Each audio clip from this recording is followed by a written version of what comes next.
500 years ago, Mexico City was the center of the Aztec civilization.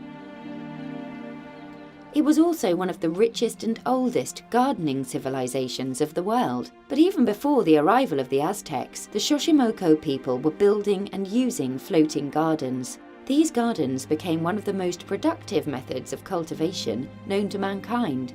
The original floating gardens are at least 2,000 years old. When the Aztec Empire was very powerful, farmers were cultivating almost 50,000 acres of land. It became the agricultural center of the great Aztec civilization of Tenochtitlan.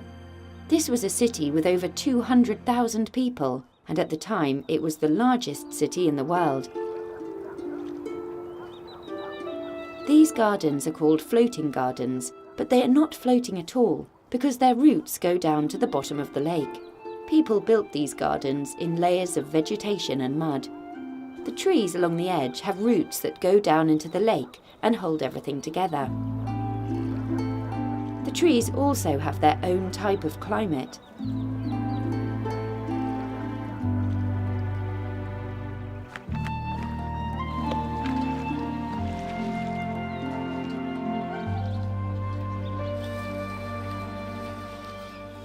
People were using traditional methods of farming in these floating gardens for years, and most of these gardens, or chinampas, are still cultivated by using the same traditional methods. First, farmers were bringing in special mud from the lake. Then they were leaving the mud for one day to dry out. After that, they were making small squares of mud to plant the seeds. In 3 weeks, the plants were usually large enough to transplant to new beds.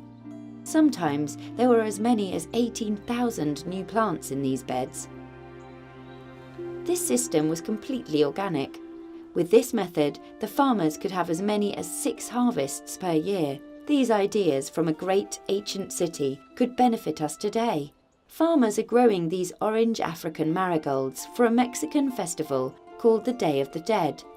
The land is very fertile, and the farming methods are very productive here, so the people have always benefited from these wonderful floating gardens.